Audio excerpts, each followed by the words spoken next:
Who do you think costs more money? Player A is a winger with 113 Premier League games, 11 goals and 20 assists, with little accolades to his name, while player B is also a winger with 265 games, 62 goals and 80 assists, as well as 6 Premier League titles, 2 FA Cups and a Champions League trophy, with the UEFA The Best Award too. So who do you think costs more? Well, if you guess player B, you'd be wrong. Player A was bought for 60 million euros, while player B, taking into account inflation, was bought for 59 million euros. I can reveal that player A is Pedro Neto, who just made his move to Chelsea this summer, and player B is none other than David Beckham, who moved to Real Madrid in the summer of 2003 for just 37.5 million euros, and adjusting for inflation, cost less than Pedro Neto. That seems off. Alright, let's try one more. Who is more expensive? 2 midfielders this time. At the time of their sales, these were the stats of the two. So try to figure out who you think was sold for more money. Well, if you said player A, you'd be wrong once again. You see, player A was worth 96.2 million euros with inflation, while player B was bought for 134 million euros. Player A is the legend Kaká, who made the transfer to Real Madrid in 2009, and player B is Moises Caicedo, who moved to Chelsea last summer. This right here is a major problem in the transfer market right now, and I thought I knew the answer as to why this happened, but after weeks of digging and researching, what I found out about transfer market inflation will genuinely blow your mind, and the future of football is much darker than you think.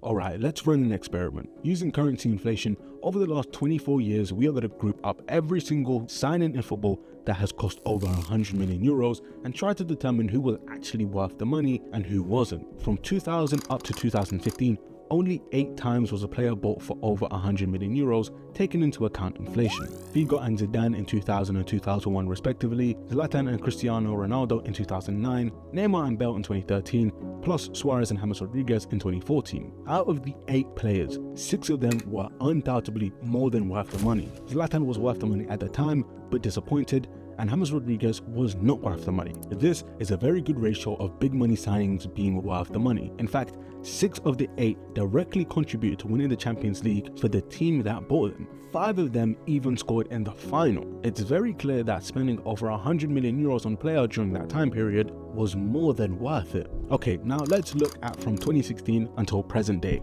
On 29 different occasions in the last 8 years, was a player bought for over 100 million euros, a much higher number than the earlier time period we looked at, and if we judge those signings on who was worth it, you can make an argument that 16 of these signings weren't worth the money, 6 of them were worth it at the time but didn't live up to the expectations, and only 7 of them were actually worth the money, at a much lower ratio than years past. See, being bought for 9 figures just doesn't mean the same anymore. Teams are shelling out crazy money for players who shouldn't be valued anywhere near that crazy price tag. Morata has never been worth 9 figures. Lukaku on 3 different occasions has been bought for over 100 million euros, yet at no point in his career has he actually proved that he's worth that much, bouncing from team to team. Kepa is the most expensive goalkeeper in football history and is obviously not worthy of that label. Harry Maguire is still the most expensive defender of all time, being bought for 87 million euros, which today is 108 million euros. Can anyone tell me why this guy is the most expensive defender ever? Jack Grealish was bought for 117 million euros in 2021. The guy has scored 14 goals in 3 years. And don't even get me started on Antony, who cost Man United 100 million euros. The only highlight I've seen from this guy is him spinning around in a circle. In case you want a clearer picture of how silly these 100 million euro transfers are, there have been multiple who were bought for this price tag and within a few short years of signing left the clubs for only a fraction of the cost. Coutinho was sold at 115 million euro loss, Joao Felix at a 52 million euro loss. Griezmann was literally sold back to Atletico Madrid for just 22 million euros 2 years after being bought for 120 million, and most recently Sancho being sold to Chelsea for 60 million less than United got him for. Very rarely in recent years have we seen big money being spent on players and they actually pay off. Guys like Van Dijk, Ronaldo, Bellingham, Rice, Kane, those players have actually lived up to their price tag, but it's far from common. It doesn't just stop at 9-figure players either. Mudryk was bought for well over 70 million euros and wasn't worth it. Darwin Núñez cost Liverpool 85 million euros, and I've seen him hit the post more times than actually score. Man City spent 62 million on Matheus Nunes and 50 million on Calvin Phillips. I genuinely forgot that either one of them even played football. Atletico Madrid dropped 72 million on Thomas Lemar and 126 million on João Felix. 200 million combined on these two is insane. The list goes on and on.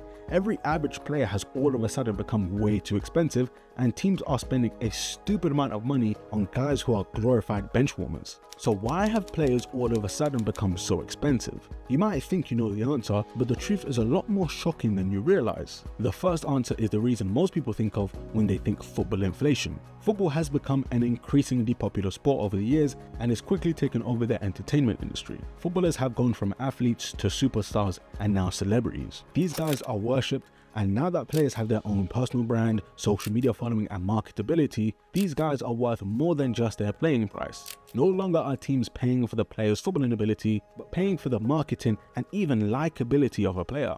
That was never really the case back in the day. Other celebrities were rushing, lining to see him play, and everyone wanted a piece of the action. Inter Miami are not paying for Messi's talent, they are paying for Messi the brand. Because even if he plays terribly, people will still watch him, because who doesn't want to say they've seen Messi play football?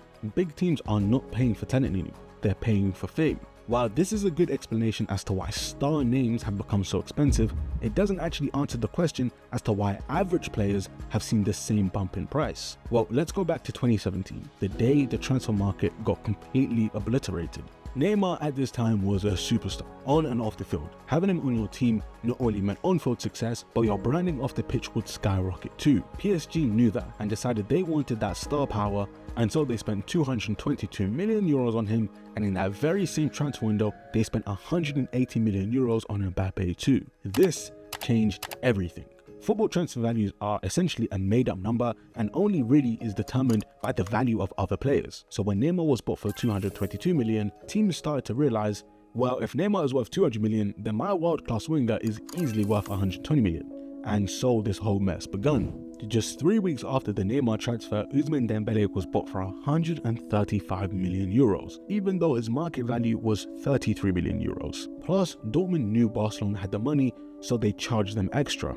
This became the benchmark transfer, the reference point of future transfers of other players in that same position. So for wingers, the benchmark transfer became Ousmane Dembele, and now teams who had wingers they wanted to sell used the money spent on Dembele to come up with their selling price. It's why Nicolas Pepe was bought by Arsenal for 80 million euros, a massive overspend, but in comparison to the 135 million that was spent on Dembele, it seemed reasonable. The benchmark was set too high.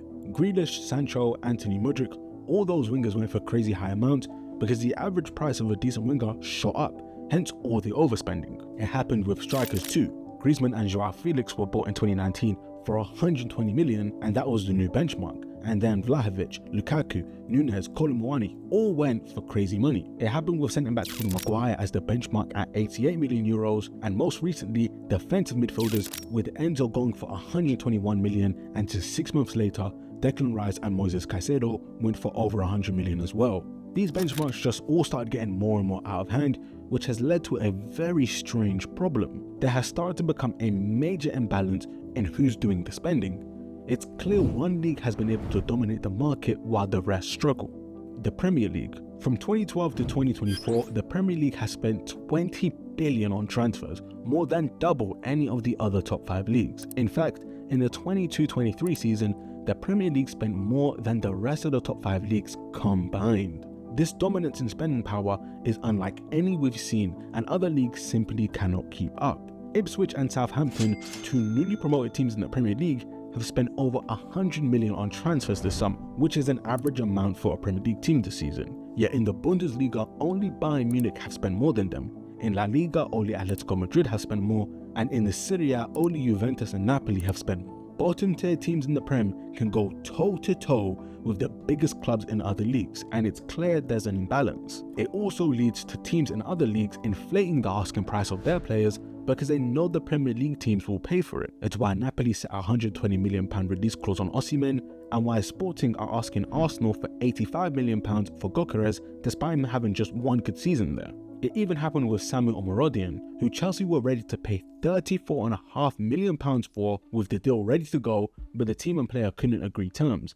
Instead, just a week after, Porto bought him for just £13 million, showing the true value of the player rather than the inflated value that Chelsea were willing to pay. It's things like this that disrupt the market when teams are willing to overpay for mediocre players. It's why Saudi were such massive disruptors of the market last year, because they were willing to pay teams and players crazy amounts that no one could turn down and priced out other teams from competing. But that has since slowed down. But you may be wondering, how can the Premier League actually afford all of this? You're probably thinking, well, they're the most popular league in the world with the highest broadcasting revenue and marketing, so they can afford to spend more money on players. Well, what if I told you they actually can't afford all of this, and very soon all of the high level spending will have to stop? From the 13-14 season to the 23-24 season, the Premier League has gone from spending in the transfer market €924 million to €2.9 billion. That's an increase of 214%. The average signing over this time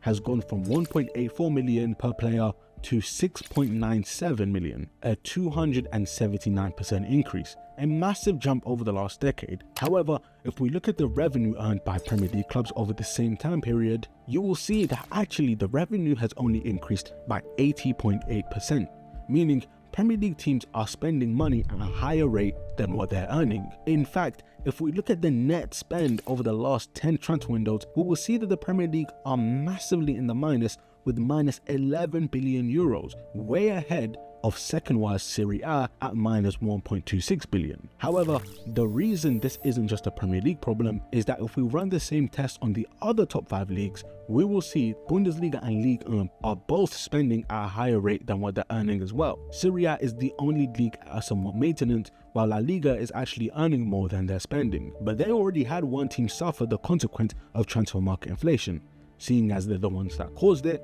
in Barcelona, who spent more money than they earned and are now in the worst financial time in the club's history. If you want to learn more about that, then check out the in-depth documentary I made about it after this one. So if Barcelona is an example of what happens when you spend more than you earn, what does that mean for the future of the Premier League, Bundesliga and Ligue 1? Well, what it could mean is the football market is in for a massive crash. Player prices start to drop, team spending decreases too, and we'll see less and less big transfers over time.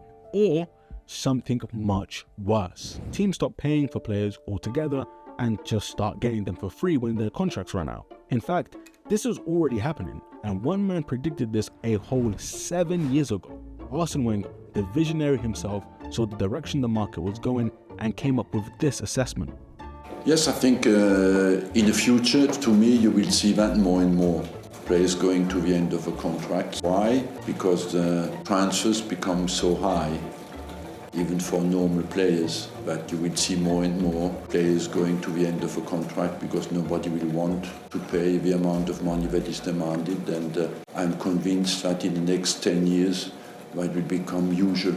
This man was spot on, and it took less than 10 years. In 2021, PSG got Messi, Ramos, Wijnaldum and Donnarumma all on free transfers because paying for someone like Messi would have been financially impossible. Alaba, Skriniar, Rudiger are all examples of too high of a price tag, so why not just wait to move for free? Barcelona, who are the biggest victims of transfer inflation, had to rely on getting players like Christensen, Gundogan, Kessie and Depay for free because signing players literally became too expensive for them.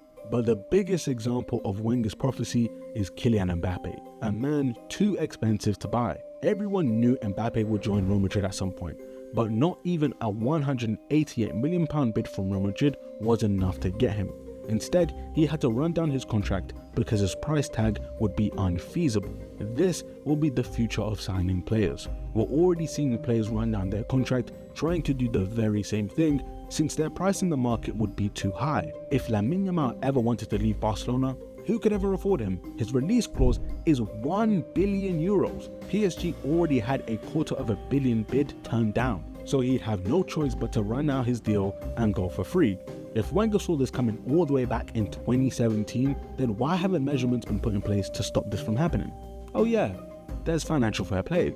but that's proven to not work. PSG have already been caught inflating income and weren't punished for it, and now the French league can't compete with the spending power of PSG. Man City were caught too, but their Champions League ban was rescinded and the Premier League still hasn't reached a verdict. You even have Chelsea, who have spent 1.35 billion in the last 3 years. Financial fair play was meant to be put in place to stop this from happening, but with amortization being exploited, revenue numbers being inflated, and loopholes being found left and right, what even is the point? Because we still ran into the same problem. The Premier League have implemented their own version called PSR to ensure that their very bad market inflation can be somewhat stabilized, which is why they've been so strict on handing out points deductions and more. But now you have teams selling academy players at inflated costs just to balance the books and be able to spend more and more. So if financial fair play isn't the solution, then what is? It doesn't seem like much has been done to regulate the crazy spending going on, and teams will keep on getting away with overspending. Will Wenger's predictions finally come to pass, or will the transfer market actually fix itself? Who knows? Only time will tell if any of this can be fixed. All I can say is the future of the football transfer market is looking very, very dark.